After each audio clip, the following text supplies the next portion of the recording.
With a news update on WHTC Holland's Cool FM, I'm Gary Stevens. A pending vacancy in the Holland District Court has been filled. On July 6th, Anna White will step in to replace Bradley Knoll on the bench after being appointed by Governor Whitmer yesterday. White, a graduate of Hope College and Thomas Cooley Law School, had been in private practice before joining the Ottawa County Office of the Public Defender as a deputy public defender, and is a board member of both Movement West Michigan and Compassionate Heart Ministries.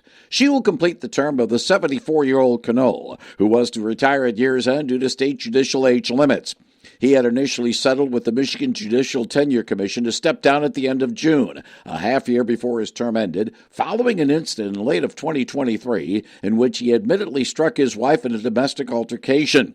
Knoll pleaded guilty to a misdemeanor charge and was sentenced to 4 months probation. In February, Knoll reportedly had a courtroom altercation with a defendant during a rental non-payment case and is currently facing a misdemeanor assault count in that matter. More names have been disclosed after 2 separate wrong-way head-on crashes a week ago killed 5 persons. Yesterday, the Ottawa County Sheriff's Office revealed who died when a westbound SUV in the eastbound lanes of I-96 just west of the 16th Avenue exit near Marne slammed into an eastbound SUV. The at-fault driver was 24-year-old Darren Trevino of Clyde, while the Muskegon couple who perished were 53-year-old Tammy Morris Robinson and 50-year-old Robert Robinson. Deputies believe that alcohol appeared to be a factor in that collision.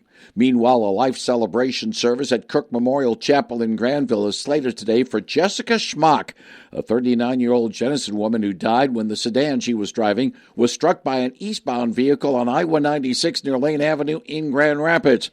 The identity of the 36-year-old Grand Rapids man driving the at-fault vehicle is yet to be revealed, with toxicology test results apparently still pending. Both incidents remain under investigation. The Holland Waterfront Celtic Festival and Highland Games hope to catch a break. The 5th annual event, which celebrates and shares the Lakeshore's Irish, Scottish, Welsh, and other Celtic heritage, in what organizers say is a fun, spirited, and celebratory way, kicks off this evening with a 7-hour ceilidh, featuring music, dance, food, and vendors geared for those 21 and older. On Saturday, there will be 14 hours of family fun, including more than 50 athletes competing in traditional Scottish games. The past 2 years, temperatures in the mid-90s kept attendance down, and festival director Craig Rich is hopeful that a milder forecast of near 80 will bode well for this event. It was one of those days when mostly the Grand Rapids media, because they're further inland, was telling people to, shelter in place and stay home and don't venture outside. It's too hot, you'll die. And, of course, we're out there on Ottawa Beach Road with a lake breeze blowing in, and it's a wonderful, beautiful day. And it was warm. It was hot. But we had a cooling breeze all day, and we just had really a lovely festival. So hopefully this year we don't have a bad forecast, and we get nice weather, and we can really enjoy the day because we have so many new exciting things to offer at the festival this year. The Holland Waterfront Celtic Festival and Highland Games are being staged at the Ottawa County Fairgrounds off of Ottawa Beach Road in Park Township. An online link for more information and ticket availability is in this story at WHTC.com. City officials in Grand Rapids say they are addressing numerous noise complaints they have received since the Acusure Amphitheater opened last month. The complaints are being logged by the Calder City, and they'll be working with the venue on possible adjustments.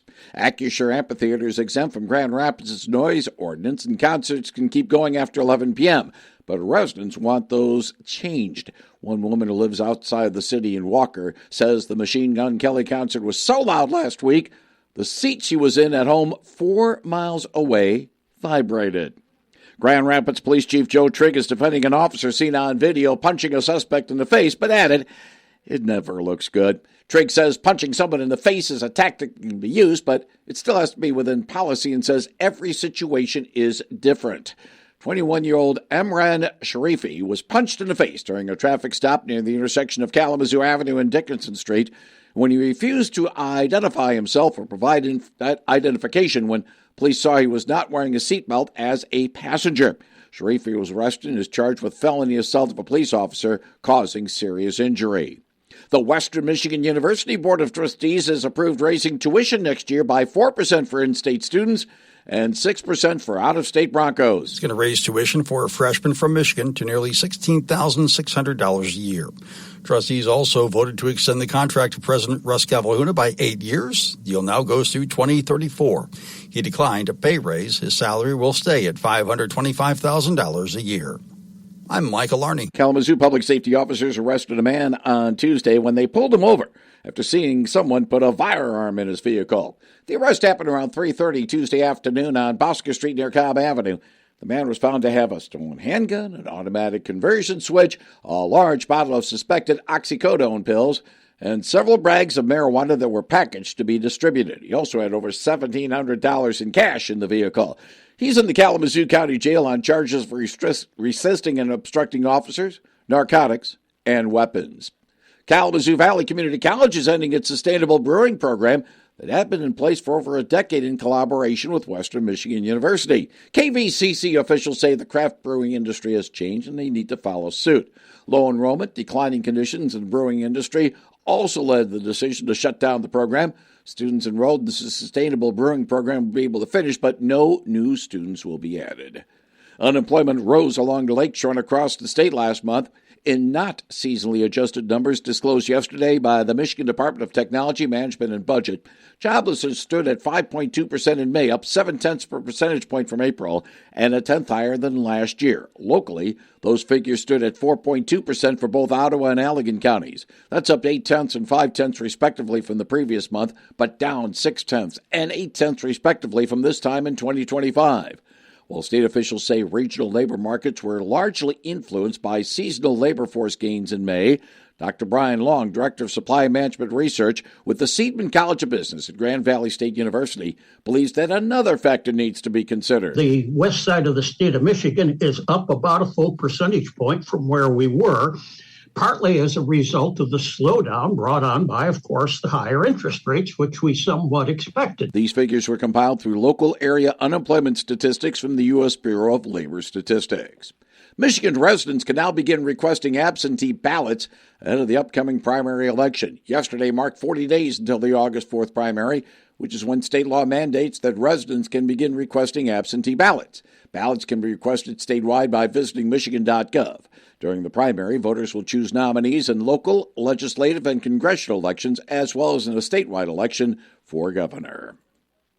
Tetsuya Amai allowed 2 hits with 10 strikeouts over 6 innings as the visiting Houston Astros edged A.J. Hinch's Tigers last night 2-1. Our swings tell you he was a little tough to pick up. You know, I didn't see a lot of great swings against him. I thought we had a good plan. He executed his slider a ton. We got a little bit of chase, a lot of miss. I think almost half of our outs were punch outs tonight. That's a tough way to live, but Amai, you know, he's pretty creative. The series at Comerica Park in Detroit continues this evening with coverage from Dan Dickerson at 6:15 p.m. on WHTC Holland's Cool FM. Pete Crow Armstrong's RBI double in the 10th inning enabled Craig Counsell's Cubs to get past the Mets in New York last night 4-3. It was a tight game, and it was kind of turned into a bullpen game at the end. And obviously we asked a lot of everybody this series, and when you're playing good baseball, there's a lot of names to mention, and I think that was absolutely the case the last 4 days and tonight as well. Chicago faces the Brewers in Milwaukee this evening. Idle last night, the White Sox host the Kansas City Royals at Rate Field in Chicago this evening. Clayton Campbell capped a 5-run West Michigan second inning with a 3-run homer, and the Whitecaps added another 5-run frame in the 7th. In defeating the Dragons in Dayton last night 11-4. The series at Day Air Ballpark continues this evening. Get the latest news.com. That's Lee.com.